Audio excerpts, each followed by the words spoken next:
जय श्री कृष्णा।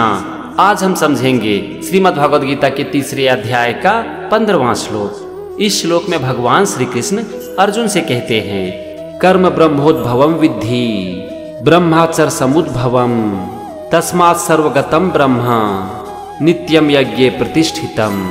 यहाँ पर सबसे पहला शब्द है कर्म, और कर्म का मतलब कर्म ही है। फिर है ब्रह्मोद्भवम, और इसका मतलब होता है वेद से उत्पन्न। इसके बाद है विद्धि, और विद्धि का मतलब होता है जानो। इसके बाद है ब्रह्माक्षर समुद्भवम। इसमें दो शब्द है ब्रह्मा और अक्षर समुद्भवम। ब्रह्मा मतलब वेद को, और अक्षर समुद्भवम मतलब अविनाशी परमात्मा से उत्पन्न हुआ। तो यहाँ पर पहले वाक्य का मतलब हो गया कि कर्म वेद से उत्पन्न और वेदों को अविनाशी परमात्मा से उत्पन्न हुआ जानो। अब हम आते हैं दूसरे वाक्य पर, और यहाँ पर पहला शब्द है तस्मात् सर्वगतम। इसमें है दो शब्द तस्मात् और सर्वगतम। तस्मात् मतलब इससे, और सर्वगतम मतलब सर्वव्यापी।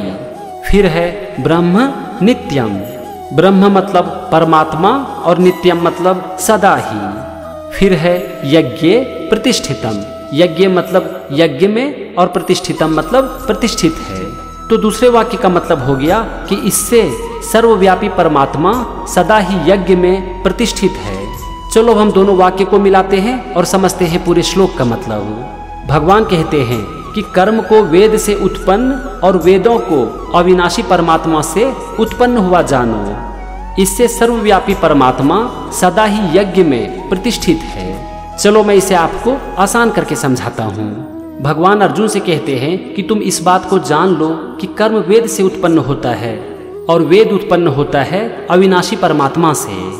इससे ये बात सिद्ध हो जाता है कि सर्वव्यापी परमात्मा सदा ही यज्ञ में प्रतिष्ठित है। अगर आप श्रीमद् भगवद गीता पढ़ोगे ना, तो आप समझ जाओगे कि 14वें और 15वें श्लोक को एक साथ समझाया गया है। तो चलो हम दोनों को जोड़कर एक साथ इसका मतलब समझते हैं। भगवान अर्जुन से कहते हैं कि हे अर्जुन, संपूर्ण प्राणी अन्न से उत्पन्न होते हैं। अन्न की उत्पत्ति होती है वर्षा से, वर्षा यज्ञ से होती है, और यज्ञ कर्म से उत्पन्न होता है। भगवान आगे कहते हैं कि तुम इस बात को जान लो कि कर्म वेद से उत्पन्न होता है, और वेद उत्पन्न होता है अविनाशी परमात्मा से।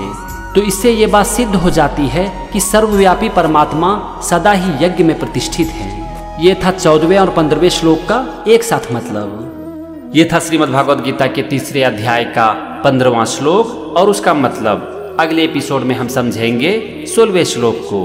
तो मेरे साथ बने रहिए और सीखते रहिए श्रीमद् भागवत गीता। जय श्री कृष्णा।